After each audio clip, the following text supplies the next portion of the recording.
Olá pessoal, está no ar mais um episódio do Conforto Zero. Hoje um papo gastronômico que vai te dar fome aí. Vem comigo.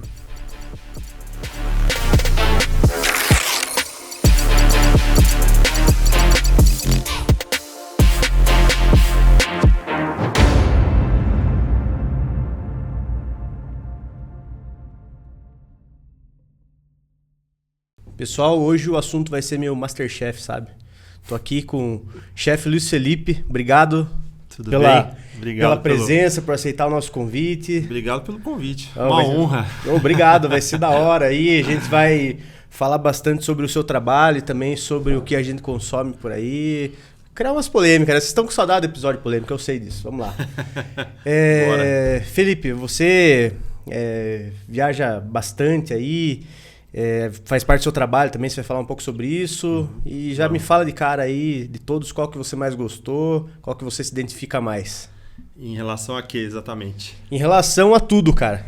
Que de gastronomia a gente vai chegar lá ainda, certo. Mas se fosse pra você sair daqui e morar em algum país dos que você já conhece, qual que você iria? Noruega. Noruega, por quê?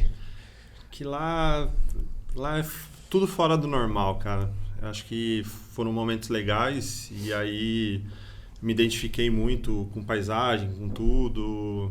E então acho que foi uma junção de coisas, mas aquele país tem o meu coração. Meu coração, com legal. certeza. E a culinária de lá, como que é? Eu não faço nem ideia do que seja. Cara, na verdade, você quer causar polêmica, a gente já causa agora. Verdade, que beleza.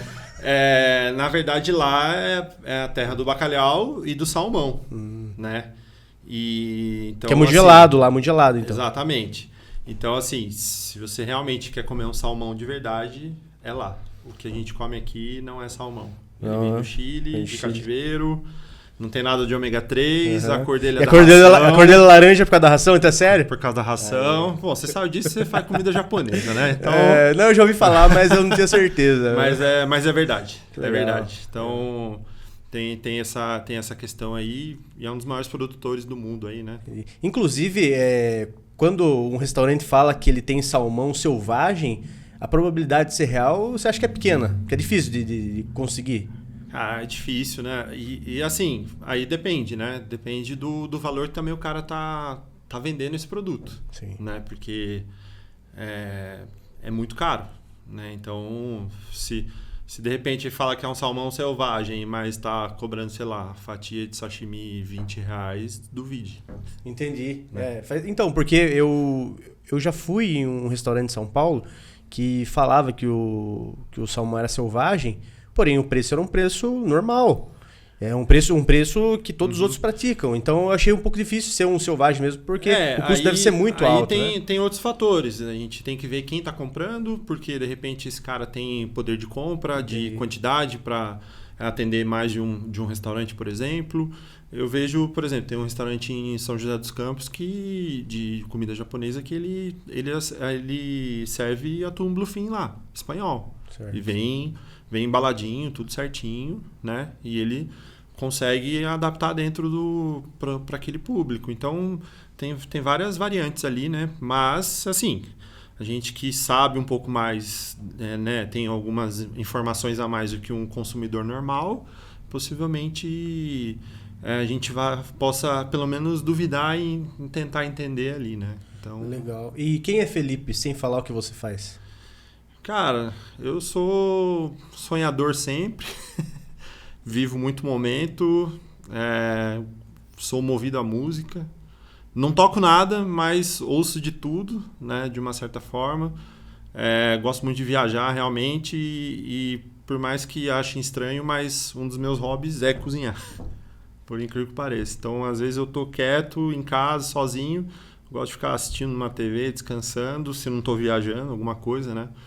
E gosto de cozinhar também ali, acho que também é um momento que a gente cozinha muito para os outros, né? Então, às vezes, a gente precisa de um momento pra gente. Tanto que me pergunto sempre, qual é a sua comida preferida? É aquela que eu tô com vontade de comer, né? Então, aí tem... Filosófica a resposta, hein? Legal, mas cara, é verdade. Mas é verdade. Porque quando eu tinha hamburgueria, por exemplo, cara, às vezes eu não queria comer o meu hambúrguer, ia na praça comer um podrão. Sim. Entendeu? Vamos pensar assim. Então... às vezes a gente precisa disso também, né? Além de cozinhar para os outros, é legal, tudo, né? Gostoso, une as pessoas, né? A cozinha, né? A gente já fez isso junto, né? Então foi bem legal, né? Bem legal. Então, mas às vezes a gente precisa disso. Mas assim, digamos, um propósito de vida realmente, cara, é ter o máximo de experiências possíveis em viagens, né? Então, acho que esse é mais ou menos o Felipe. Felipe, então, é espírito livre? Cara, eu busco criar raízes, né? Sim. Tanto que eu voltei para minha cidade natal 20 anos depois. Você é nascido aqui? Eu nasci aqui. Legal. E fui embora em 2003 para fazer faculdade e não voltei mais. Né? Agora que a gente já pulou para esse assunto, já fala então do Felipe profissional. Bom, eu profissional, eu comecei na hotelaria, né? Carregando mala em hotel. Fazia faculdade de turismo na PUC de Campinas. Isso em 2003. Você trabalhava lá mesmo? Daí eu trabalhei em Campinas, eu fiquei em Campinas até 2009. Na PUC você fez gastronomia? Eu fiz turismo. Fiz turismo lá. Trabalhei na parte de hotelaria, no The Royal lá de Campinas, que é um dos maiores resorts do Brasil de eventos, tudo. No Mercury, que é uma bandeira francesa. E aí depois eu parti para gastronomia e fui fazer... E fiz pós-graduação, né? No período da pós-graduação eu voltei para cá. O meu primeiro emprego na cozinha realmente foi no restaurante Paraty, aqui de Itapetininga. Então vamos dizer que meu primeiro emprego de gastronomia foi aqui. E foi muito legal, foi muito importante naquele momento também. E aí após isso aí eu fui trabalhar em navio de cruzeiro em 2010. Aí viajei o mundo trabalhando. Internacional. E aí quando você viaja o mundo num cruzeiro, é uma explosão de cultura, de culinárias diferentes? Cara, assim, quando eu fui ainda era mais novão, então, né, não era tão maduro, tanto que eu tive duas experiências, né? Eu tive em 2010 e agora 2022, foram experiências completamente diferentes, né? Mas é muita informação, é muita coisa, é muito dinâmico, é uma bolha, né? Mas assim, em termos de profissional e pessoal, né, nesse sentido, é uma escola que eu falo que, quem tá na dúvida de alguma coisa, vai e faz um contrato, independente da área, né, se tiver de acordo com a sua especialidade, é até melhor, mas vai porque é uma experiência única, né, tanto que 12 anos depois eu voltei com uma outra cabeça e foi também muito importante já pensando agora na minha carreira mesmo, né? Na minha parte de trabalho. E aí fui dono de hamburgueria 5 anos em Taubaté, ganhei prêmios como melhor hambúrguer do Vale do Paraíba, fui um dos primeiros, na verdade. Eu tinha, na época, com meu ex-sogro, a gente era sócio, tudo. E aí eu tive por 5 anos e ganhei, aí realmente eu ganhei... notoriedade de uma certa forma no cenário de hambúrguer mesmo, né? Que agora está completando... Esse mês vai completar 10 anos que eu inaugurei a loja. Antes do boom de São Paulo, que foi em 2015 e tudo, né?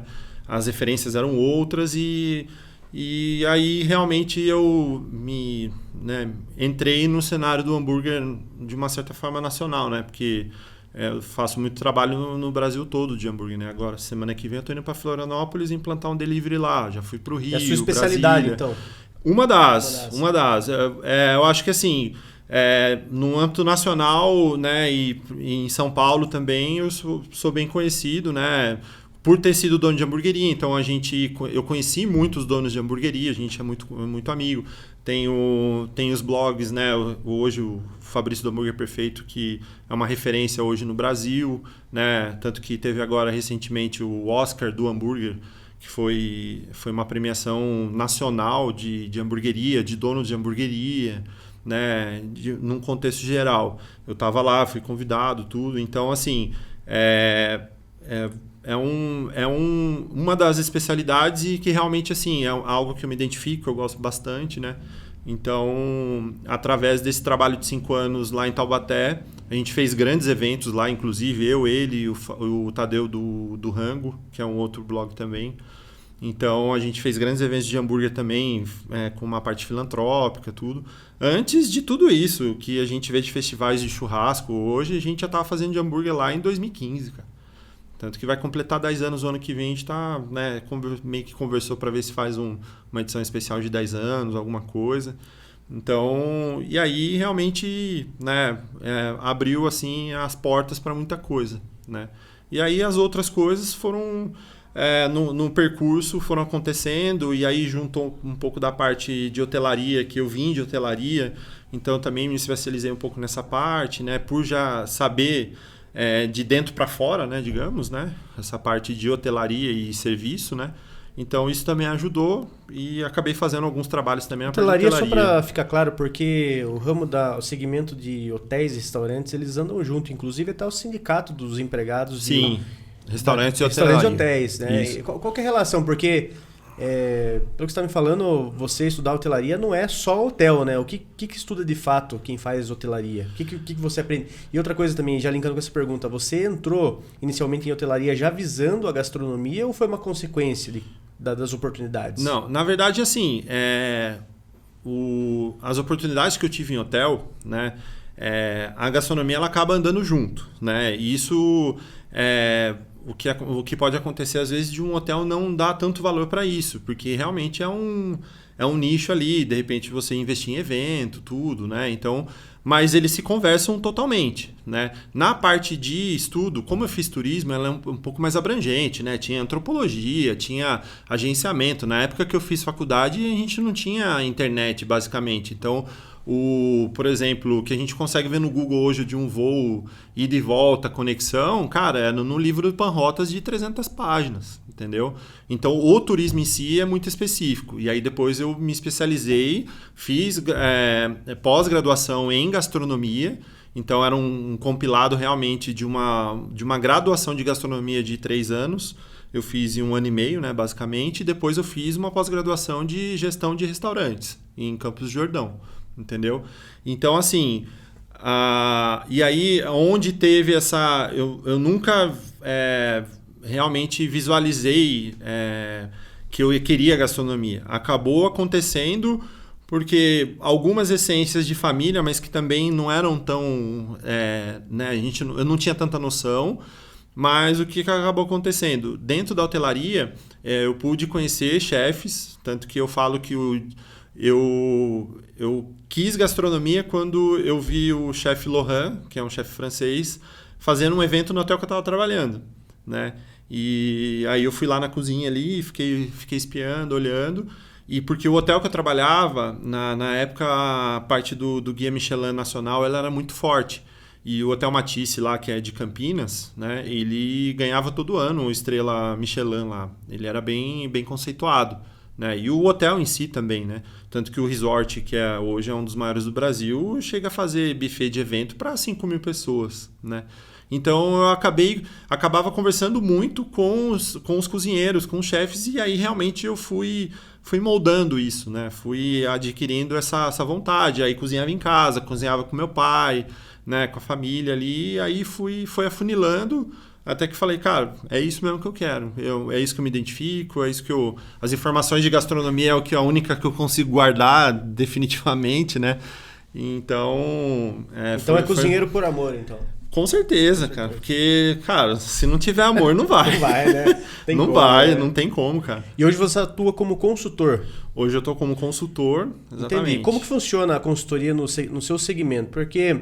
No meu segmento, por exemplo, financeiro, assim como outros que fazem parte da minha esfera, principalmente voltado para o interior, que não tem uma cultura de consultoria, normalmente as empresas elas recorrem à consultoria quando está tudo dando errado. Sim. Quando já está daquele jeito, sabe? Não é diferente. No seu caso, não é diferente também? Aí você já chega quando está pegando fogo. Na maioria das vezes sim, né? E aí, lógico que a gente tem que avaliar muito essa situação. Mas, assim, a consultoria em si, ela tem várias frentes, né? Então, por exemplo, hoje eu tenho uma consultoria que eu estou dando em Bom Jesus Perdões, que eu literalmente estou construindo o restaurante do zero. Do zero. Então isso foi de forma preventiva, ele já chamou para começar. Esse é o melhor cenário, mas demanda muito tempo também, muito cuidado, porque algumas incógnitas existem, né? Porque também o cara não tá... Ele tem, de repente, um business plan na cabeça dele, mas, cara, muita coisa muda. Né? Então você tem que ir ali também enxergando esse cenário meio que com a visão do cara, entendeu? Porque é um investimento alto, né? Montar uma cozinha hoje é muito caro.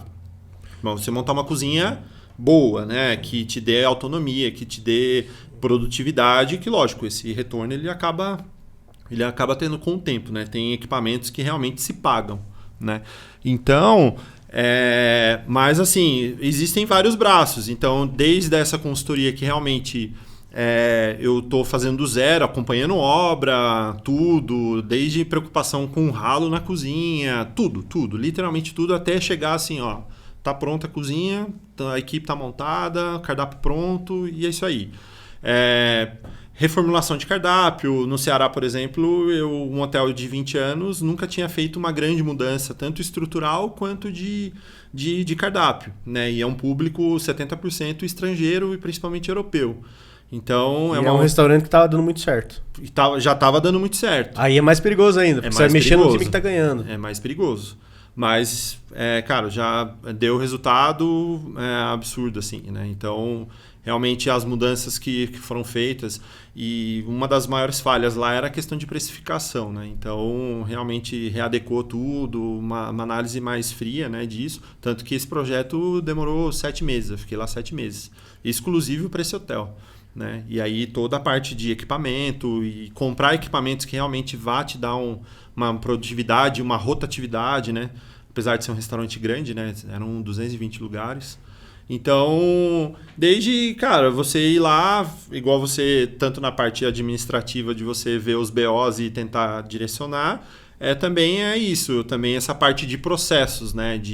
Esses são os mais difíceis. Eles são mais difíceis porque ou às vezes você é a luz no fim do túnel, o cara está disposto a te contratar, cria muita expectativa em você. Ele não está né? disposto a ouvir, infelizmente, muitas verdades às vezes, né? E a questão financeira também já não está muito legal. A questão financeira já não está muito legal, né? E aí você propõe mudanças, porque, cara, tem uma bagagem, né?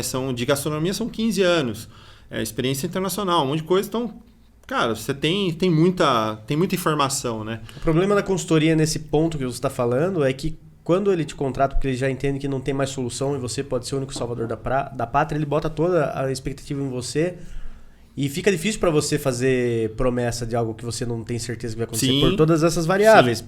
A empresa já está com uma situação financeira ruim, às vezes o restaurante já está até queimado, o dono já não está mais tão suscetível ao que você tem para falar, e como que isso vai prometer um resultado? Uhum. E aí, normalmente, dependendo do nível, você já sabe que o seu trabalho não vai ter tanta efetividade assim. Para você, às vezes, não é nem um negócio legal para você pegar, porque não vai ser um case de sucesso. Exato. Vai ser um case a ser esquecido. Mas às vezes é um desafio. É uma aposta. Às vezes é um desafio. Depende muito do momento, do propósito, de quem é a pessoa, de qual é a história do restaurante. Do seu momento também, do meu momento, exatamente. Já houve situações, por exemplo, aqui em Itapê, que me chamaram, puta, eu queria fazer novos pratos, tal. A hora que eu olhei a estrutura, eu falei, olha, na verdade, se você puder, tira e reformula a sua estrutura, porque realmente está defasada. E já tinha um alto faturamento, entendeu? E realmente, quando aí realmente visamos tudo isso, tal, e foi feito as mudanças, teve um resultado ainda melhor, entendeu? Principalmente estrutural, porque às vezes o cara acha que o problema é o cardápio dele, mas na verdade a estrutura ela não está acompanhando, né? Então ela está totalmente defasada, que foi o que aconteceu no restaurante, que a estrutura era de 7 anos atrás. Você falou um dado agora que eu achei interessante, esse restaurante que você prestou consultoria, aliás, 20 anos, não mexeu no cardápio, estava dando certo, restaurante grande, 220 lugares, chamou. Então, para isso já veio um negócio diferente. Um restaurante que está dando certo, 20 anos, grande, que em algum momento ele parou e falou, opa, tá na hora da gente reformular, da gente criar uma nova experiência, mesmo dando certo. Sim. Agora o que é convencional, já partindo por um outro lado, que é o oposto disso, restaurantes, primeiro, um cardápio muito extenso, ou um cardápio muito reduzido, ou cardápios que cada vez que você vai tem um cardápio diferente.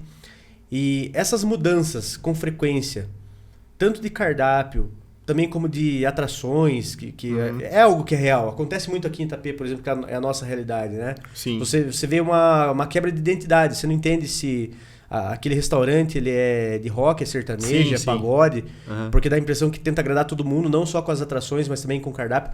Isso é um sinal que não está dando certo como eles gostariam, ou realmente é uma falta de direcionamento? Cara, pode ser tanta coisa, mas assim, são sinais que a gente tem que avaliar e se preocupar, né?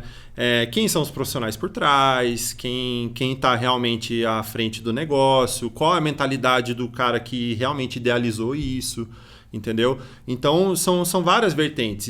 E acho que o primeiro disso, eu concordo que, cara, é um possível desespero, tá? É um possível desespero. Por quê? Porque, assim, o cara idealizou uma coisa, só que aí vamos colocar Itapetininga no cenário. Itapetininga não é para amador, cara. Não é para amador. Por quê? Porque, a cidade em si, ela é muito tradicional. As pessoas são muito tradicionais, né? Tem famílias tradicionais, com hábitos tradicionais. Então, a gente vê restaurantes dos anos 60, entendeu? Que faz um serviço mediano, mas tá aberto. Por quê? Porque tem a tradição. Tem aquela história, tipo, vou te levar no restaurante, cara, que eu comi quando era criança. Então, essa é uma situação, entendeu? E para quem tá gerindo isso, cara, tá tendo movimento, tanto faz, entendeu? E existe também uma questão de mão de obra qualificada que hoje em dia, no Brasil inteiro, é muito, muito complicado. Mas, voltando para essa questão da identidade, de rock, do que seja, de mudança de cardápio, tratando-se de um restaurante novo, isso é muito preocupante. É muito preocupante. Porque, assim, se o cara idealizou um negócio, fez o business plan dele, vou gastar tanto, tenho que deixar tanto de capital de giro, meu ponto de equilíbrio é isso, assim e tal. E de repente ele idealizou e fala, não, eu quero o público A. E aí ele já vai lá e já coloca, sei lá, um happy hour, já não vai atingir o público A. O público A não quer isso. E a gente tem Sorocaba muito perto, São Paulo muito perto, com infinitas, né? E o cara não vai fazer conta para ele gastar gasolina, pedágio para ir para Sorocaba, São Paulo. Entendeu? Então é complicado. Então já há um desvio nesse business plan inicial, entendeu? Então tentativas e erro ali que, cara, pode custar muito. Pode custar muito. Até mesmo realmente né, o projeto todo. Em qualquer entendeu? negócio você tentar agradar, nem negócio, acho que em qualquer esfera da vida, né? Se tentar agradar todo mundo, você sempre vai rodar, né? Porque não tem como. Na minha visão, cara, o meu cenário ideal cara, o primeiro ano, se realmente ele fez um plano de negócio consistente, que ele fala, puta, eu aguento tanto por mês durante tanto tempo, não tem que entrar em desespero. Você seguir aquela sua linha de raciocínio inicial, que você se propôs a isso, você investiu para isso, né? Porque às vezes pode ter um viés familiar, de ser uma história, uma receita de família, alguma coisa, mas que hoje em dia, cara, não basta você vender só comida. E se o cara se propõe a ser um restaurante e ele está modificando música, o que seja, ele já perde foco. Entendeu? Eu vi restaurantes já específicos, de culinária específica, que a maior venda no restaurante é de cerveja. Entendeu? E se denomina restaurante. Opa, tem alguma coisa errada. Entendeu? Então, são várias coisinhas ali. Eu não sou a favor de mudar cardápio no mínimo nos primeiros 6 meses. Tem que rodar, tem que ver o que está funcionando, até você alinhar fornecedor. E aí, o que acontece? Você vai fazendo testes.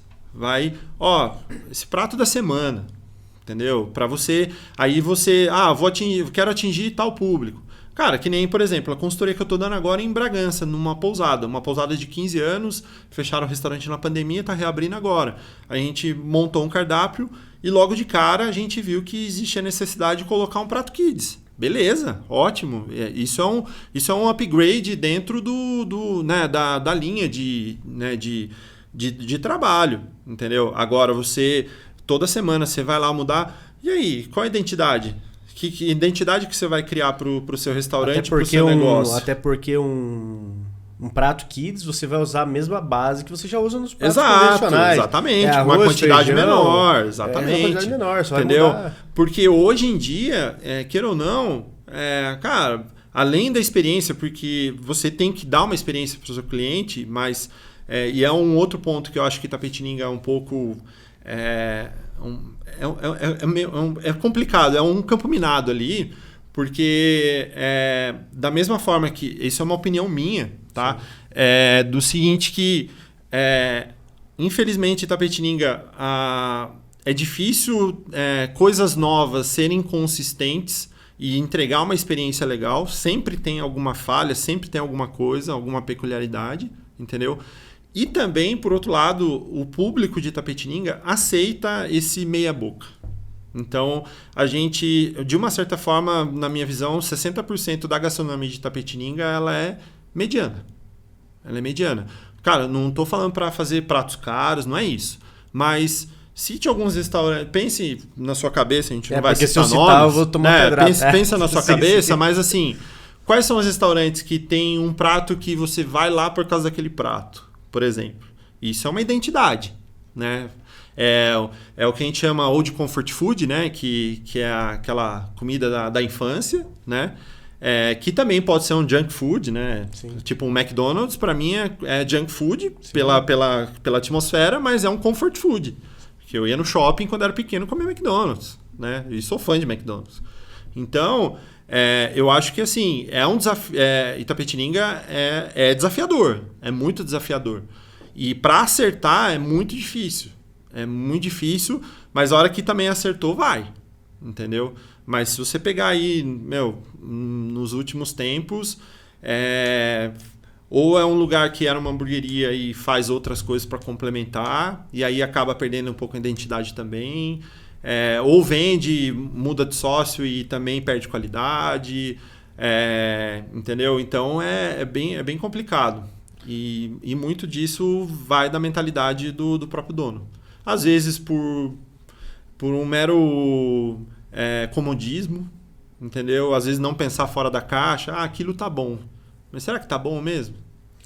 Que tipo de restaurante, ou que tipo de proposta você entende que Itapetininga comportaria e não tem aqui hoje? Coisa que assim, se você for numa cidade do lado, por exemplo, Sorocaba, você vai olhar e vai falar, poxa, isso aqui não tem Itapeí, poderia. Cara, pra ser bem sincero, independente do tipo de comida, o básico bem feito. Eu acho que é isso. Eu acho que as pessoas tentam inventar demais e acaba se perdendo. Entendeu? Entendi. Eu acho que é isso. Eu até tenho uma das perguntas que é a seguinte, eu vou até adiantar para engatar aí no que você está falando. Tem uma outra questão também que não é um problema de Itapetininga, é um problema talvez geral, mas aqui pelo fato de, segundo o que você está falando, a gente já vem de uma sequência de restaurantes ou de uma cultura que faz de uma forma mediana, ou seja, o nosso crivo baixou de forma geral. Sim. Mas agora a gente também tem a questão de comidas instagramáveis, espaços instagramáveis. E isso acaba até sendo, na lista de prioridades, quando você vai comer, um ponto. Que às vezes você opta por pegar um prato instagramável, um local instagramável, mas que a comida, na verdade, é meia boca. Meia boca, exatamente. Isso é um problema? Falando de critério, assim? Cara, aí assim, da mesma forma que... Vamos colocar de uma forma, né, ampla. Da mesma forma que o MasterChef, ele te dá informação, ele também te tira informação, vamos dizer assim, né? Esses artifícios, né, eles são positivos, porque pode realmente atrair o público por isso. E hoje, queira ou não, com a internet aí, as pessoas querem status. Entendeu? Então, aqui na cidade, por exemplo, tem restaurantes medianos, mas que são superestimados. Mas que a pessoa vai lá, posta que tá lá e é bem vista. Sim. Entendeu? Então, cara, é uma mão de duas vias ali. Entendeu? Você falou do MasterChef, o MasterChef, aliás, tem vários programas e realities de culinária, mas o MasterChef com certeza é o mais conhecido, é o que trouxe à tona também a questão da cozinha, da profissão do chefe. O que é ali? Eu vi que você fez uma leve crítica nas entrelinhas ao programa. O que é ali? De fato é verdade? O que é fake ou mostra para as pessoas que não entendem um universo que não existe? Na verdade, o universo ele existe, porque a gastronomia está aí, a informação está aí, a internet está aí. Então, depende de como você vê, né? Mas ali existem personagens, né? Tem o personagem, tem a luta da pessoa que realmente, às vezes, vê aquilo como oportunidade para crescer profissionalmente, aparecer, ou coisa do tipo. Mas, como tudo na TV também, ele é moldável, né? Ele é moldável. Então, a gente que tem uma visão um pouco mais... tem mais informação para a gente avaliar isso, a gente vê, consegue entender ali o que é verdade, o que não é e aquilo que vai agregar ou não, entendeu? Mas, de uma certa forma, cara, é benéfico, só que a crítica ao MasterChef, de uma certa forma, qual que é na minha visão? É que gourmetizaram muito e endeusaram muito a gastronomia em si, mas não acompanhou, o resto não acompanhou. O que eu quero dizer? O glamour está na TV, a realidade na cozinha é outra, tanto para empreendedor quanto para quem é funcionário, entendeu? Tanto na questão de remuneração, de carga de trabalho, condições de trabalho, entendeu? Eu falo isso que, por exemplo, no projeto de Bom Jesus, por exemplo, cara, a gente está se preocupando com a iluminação da cozinha, para dar um conforto maior para a pessoa trabalhar. Entendeu? Então, não só uma luz branca, como é normal em todos os restaurantes, todas as cozinhas, né? Colocar uma luz morna junto ali para dar um outro contexto e um relaxamento maior e a pessoa produzir mais. Mas a realidade da gastronomia, cara, é muito complicada. É muito complicada, entendeu? Olhando para um outro ângulo, que ali demonstrava bastante rotinas de pessoas comuns que tinham as suas profissões, então, bancário, polícia, tinha de tudo lá, que se encontrava na gastronomia e ali era um canal de você realmente fazer aquilo que você gostava, que você tinha vocação. Muitas pessoas deixaram as suas profissões de origem e passaram a ser cozinheiro. Você acha que isso aí despertou algo positivo nas pessoas, de forma que chegou até a valorizar a sua profissão, de certa forma? Claro. Isso foi positivo. Isso foi, e a pandemia também veio para isso. Porque a pandemia tirou muita gente da zona de conforto por extrema necessidade. Extrema, a gente estava numa situação totalmente atípica, né? Em todos os sentidos. Então, surgiram grandes empresas na pandemia. Hoje, franquias que faturam milhões por ano. Entendeu? Eu vi algumas palestras de pessoas, de empreendedores que começaram na pandemia com uma lojinha de 6 metros quadrados e, cara, hoje tem mais de 100 lojas pelo Brasil. Então vai muito da pessoa também, porque é o tal negócio, a gente dá muitas oportunidades também, mas às vezes as pessoas não se encaixam, não entendem, entendeu? E também muito imediatista.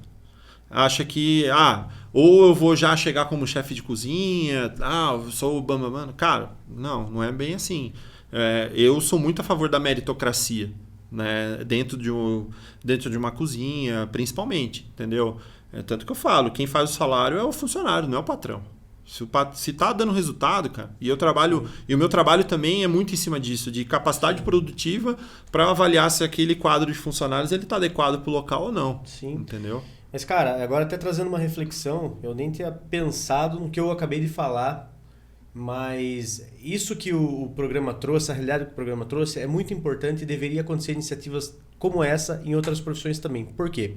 A gente está vivendo uma era onde cada vez mais, ou aliás, cada vez menos, os jovens terão interesses por profissões tradicionais. Sim. Então, cada vez menos os jovens vão querer ser cozinheiro, padeiro, açougueiro, confeiteiro, tudo que é cunheiro, pedreiro, marceneiro, você está entendendo? Sim. E são profissões que a gente vai precisar o resto da vida. Eternamente, E são profissões que são valorizadas quando você é bom naquilo, quando você tem dedicação. Sim. E um programa igual o MasterChef, por exemplo, que mostra a figura do chefe, mas também mostra a trajetória que para você chegar a ser um chefe, você vai precisar começar lavando louça, vai começar servindo, vai começar fazendo, preparando a mise en place, enfim, até você chegar Ou seja, isso abre portas para que a pessoa olhe aquela profissão e entenda que ela tem que começar de baixo.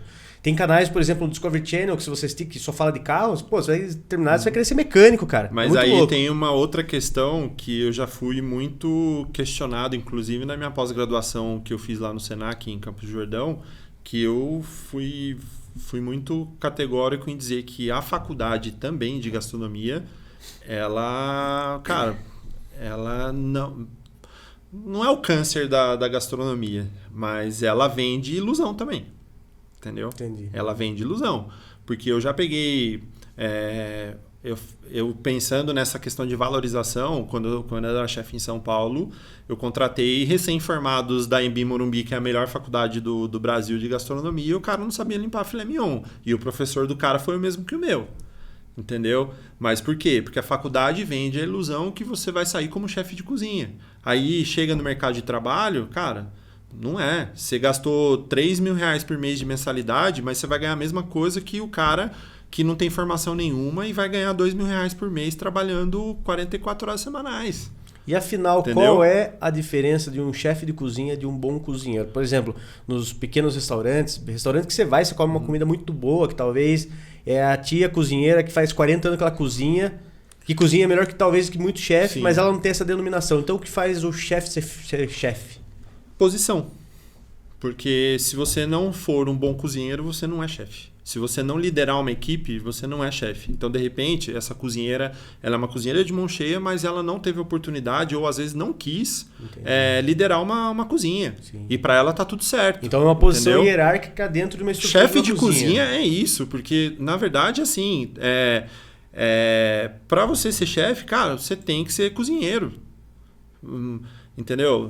Não tem como você ser um piloto de avião se você não tirar a sua certificação, você ser um advogado sem fazer um OAB. E isso na gastronomia, tanto na hotelaria, já desde aquela época já é uma coisa muito ruim, porque não é regulamentado. Então, para você trabalhar na cozinha, você não precisa ser cozinheiro e ter uma formação em gastronomia, entendeu? Então, tem esse lado, por não ser. Então, muita gente... não estou conseguindo nada, vou ser cozinheiro, vou lavar a pia, né? Vou lavar a louça, entendeu? Tem muita gente boa, mas na gastronomia em si... depende muito mais da própria pessoa, realmente. Tem gente que, cara, se forma, faz gastronomia, se forma e 2 meses depois não está mais na área. Por quê? Porque não foi atrás da informação, saber a realidade. Tanto que tem um vídeo do falecido Anthony Bourdain, que ele fala que você quer fazer gastronomia, você quer trabalhar na cozinha, vá pedir emprego de graça 30 dias num restaurante, trabalhe 30 dias de graça, lave louça, faça salada, faça tudo o que você puder. Se você, depois de 30 dias, você saiu de lá realizado, aí você vai investir na sua carreira para isso. Senão você vai perder dinheiro e tempo. Genial. Entendeu? Genial. E queira ou não Tanto que grandes restaurantes, por exemplo, estruturados, para você ser contratado como um gerente desse restaurante, cara, você vai passar em todos os setores, inclusive lavar banheiro. Porque se você não sabe lavar banheiro, como que você vai pedir para uma pessoa lavar um banheiro? Perfeito. Entendeu? Então, é basicamente isso, cara. Então, a faculdade, né, de uma certa forma, ela também, junto com o MasterChef, ela foi muito benéfico, porque colocou a gastronomia em evidência, tá? Isso é o ponto muito positivo, mas glamourizou algo que, na realidade, não é todo esse glamour.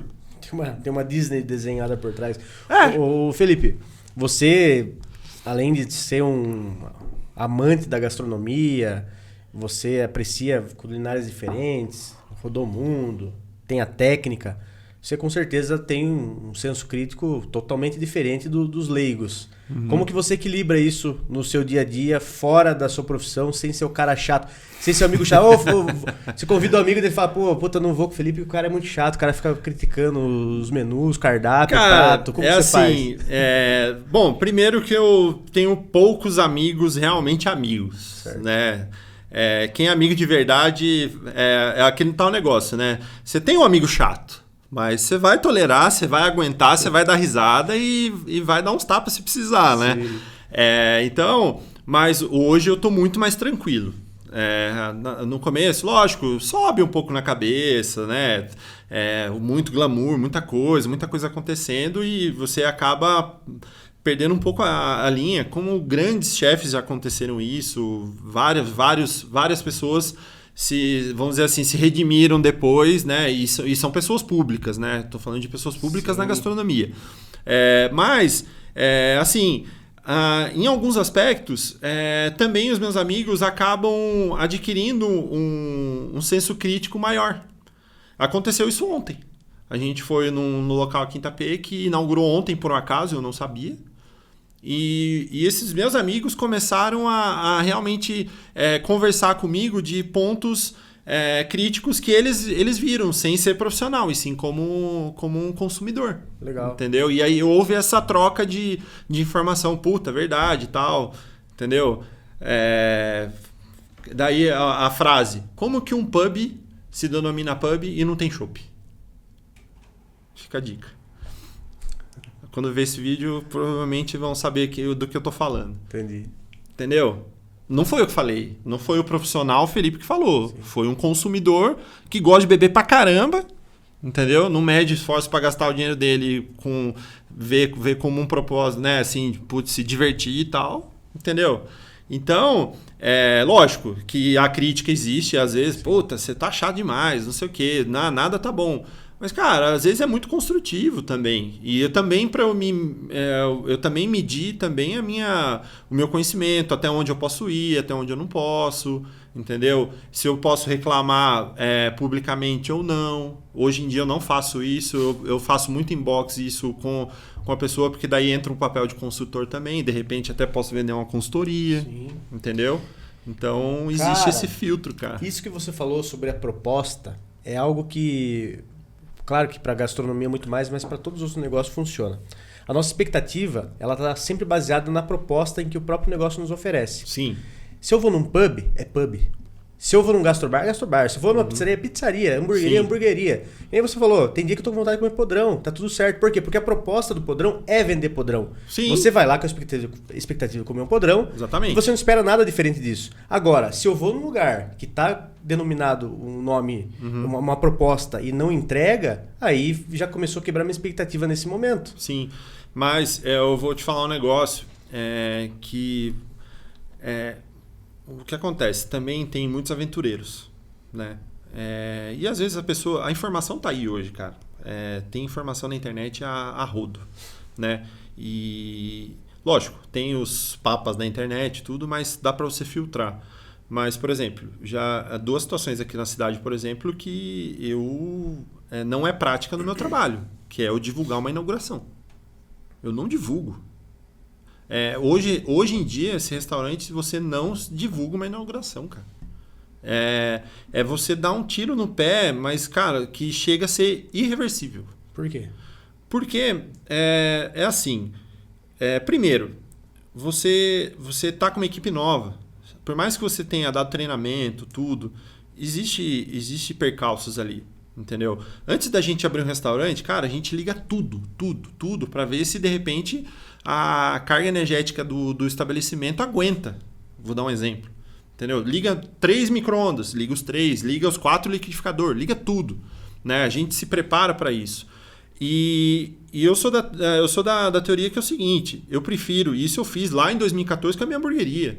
Eu abri numa terça-feira às 7 horas da noite, atendi 5 pessoas, mas essas 5 pessoas foram atendidas 100% dentro do meu propósito.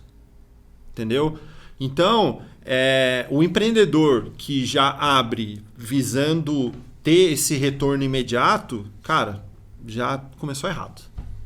Cara, essa dica é sensacional. Já começou errado. Se alguém aqui tá assistindo e tá pensando em abrir, é uma dica cara, top. Às vezes você demora 6 meses para você formatar um restaurante certo, de uma certa forma.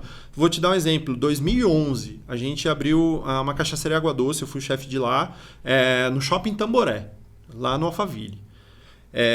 A gente abriu e aí a gente fez a preparação da franquia que ela estava acostumada, tudo, né? Fizemos tudo certinho. A quantidade que a gente tem de preparação é para 7 dias. Beleza, ótimo, vamos fazer, fizemos tudo certinho. Abrimos 7 horas da noite num shopping. A produção de uma semana durou 3 dias. E aí, e se eu faço inauguração, faz fila? Isso não é sucesso, cara. Isso é um tiro no pé. Porque você fica exposto ao erro. Ontem, por exemplo, nesse local que eu fui, uma amiga minha demorou 20 minutos para receber o balde de cerveja na mesa. Lotado, muitas pessoas com a expectativa lá em cima. E aí demorou 20 minutos. É um garçom que não está ainda com time de prestar atenção em tudo. Eu com a mão aqui e a menina não vendo. Tava em Nárnia. Entendeu? Mas isso não é o problema, mas então que resolva esse problema. E como é? Cara, abre quieto, não visa faturamento no primeiro mês, visa processo. Entendeu? Visa processo, porque o boca a boca vai fazer isso. Só que o boca a boca bom, né? Não o boca a boca ruim. Porque a gente sabe, né, dessa proporção de boca a boca ruim e o boca a boca bom. Então, até você organizar todo o processo, tanto que, pegando o exemplo da Água Doce, por exemplo, quando a gente abriu, eram 46 funcionários. A gente infla para realmente ver as lacunas e depois resolver. 6 meses depois já tinha 37 funcionários. Por quê? Porque aí vai organizando o processo. E aqui aconteceu isso. E hoje, se a gente vê algumas críticas duras, porque a expectativa é alta e porque o público de Itapetininga está acostumado com esse meia-boca, cara, é muito complicado, cara. Legal. Agora falando sobre um pouco de gestão, algumas dicas grátis aí, já que você entrou nessa linha, quais são, em geral, os maiores erros, os maiores acertos aí de um dono de restaurante? Por exemplo, eu comentei sobre o cardápio extenso. O cardápio extenso, talvez para o consumidor que olha, ele acha até legal. O contador ele tem uma séria doença. Todo lugar que ele vai, ele começa a fazer cálculo de tudo, absolutamente tudo. Então, como contador, tá? Uhum. Eu chego num lugar, vejo um cardápio totalmente extenso, que eu entendo que cada um daqueles itens tem um preparo diferente. Eu já começo a pensar em perda, em armazenamento, Sim. em controle de estoque, controle de compra, em lucratividade, até a sujeira dos equipamentos, porque se eu vou ter que fazer um só ali, vou ter que... Cara, Sim. Tudo isso eu penso. Então, na prática, como que é um cardápio longo, extenso, por exemplo? Quais são os riscos que ele traz para um restaurante? Principalmente quem está começando agora, já começar com algo muito extenso. Bom, acho que voltando a outra pergunta, né, da questão do que o empreendedor fazer, na verdade, assim, qual é o maior erro hoje que eu vejo geral e algumas oportunidades que eu tive aqui na cidade realmente a gestão e processo. O cara não saber o quanto ele está vendendo e não saber o básico. Não saber o quanto ele está vendendo, quanto ele está gastando e quanto está sobrando. Isso é básico. Então, a primeira dica é o beabá. É o seu trabalho. Entendeu? Você deve estar rico porque se depender dos restaurantes aqui, os caras... você tem muito trabalho aí por você ser contador, né? Trabalhar com essa parte. Então, o primeiro é isso. Não tô rico, viu? Não tô rico. A primeira coisa é isso, né? Na questão do cardápio, vai muito da identidade do restaurante. Tudo tem que se conversar. Identidade visual de marketing, a identidade do local e a identidade da comida, né? Então, por exemplo, no Ceará, o nosso cardápio lá do hotel, ele era, de uma certa forma, um cardápio extenso. Só que comparado com o outro cardápio, a gente diminuiu 30% o estoque. Só para você ter uma ideia. Só que, por que ele era extenso? Ele era um cardápio extenso, mas não era um estoque extenso. Porque a gente conseguia em alguns produtos multiplicá-los, né? E atender, de repente, uma necessidade que a gente tinha. Entendeu? Vou dar um exemplo. Lá a gente tinha o polvo. É um produto caro. Só que a gente tinha o polvo em 3 versões. Então, é um cardápio extenso? Mas não é um estoque extenso. Vou dar só um parênteses, vou dar um exemplo pro pessoal de casa para eles entenderem que tipo de cardápio que se enquadra nisso. Por exemplo, você vai numa pastelaria que tem 1000 combinações de pastel diferente. Só que se você for olhar os ingredientes, tem, 40 ingredientes. Uhum. Só que as combinações são variadas. Isso é a única coisa que isso pode atrapalhar, e isso você pode pagar um preço muito caro, é na questão do fluxo de produtividade. Tá? Que é 1 a 1, né? Que é 1 a 1. Então, se você tem um cardápio, um processo bem organizado, enxuto, né, em alguns aspectos, e facilidade no preparo, acaba que isso, cara, pode refletir até 20% no seu faturamento. Então, não é um problema a pastelaria ter um cardápio... Aí é o inverso, né? Porque ele tem um cardápio extenso, mas com estoque pequeno, porém, o processo dele é devagar. Vou dar um exemplo. Tem uma palestra que era um dos CEOs do McDonald's. Ele falou, eu tirei o McFish do cardápio, porque os fãs de Big Mac estavam brigando comigo. Por quê? Que o processo do McFish demorava 2 minutos, só que às vezes ele vinha no mesmo pedido com 3 Big Macs. E um Big Mac sai a cada 30 segundos. Você entendeu? Então, o cardápio é enxuto, mas o processo é dificultoso, digamos. Entendeu? Então, ele tirou... Ele aumentou a venda de Big Mac em 35%, porque esses pedidos que vinham o McFish junto não tinha mais e deu mais fluxo para a cozinha. Entendeu? Então, é um conjunto de coisas. Não é só simplesmente um cardápio curto, pequeno, né? E um estoque pequeno. E o processo? E que às vezes as pessoas não se preocupam. E isso também tem a ver com equipamento. Vou dar um exemplo. A consultoria agora de Florianópolis. Os caras estavam querendo investir num equipamento, num forno, para fazer um hambúrguer que custava R$80 mil. Cara, maravilhoso. É um puta equipamento para uma carne, para a parte, né, um grelhado, uma carne grelhada. Para hambúrguer não era bom.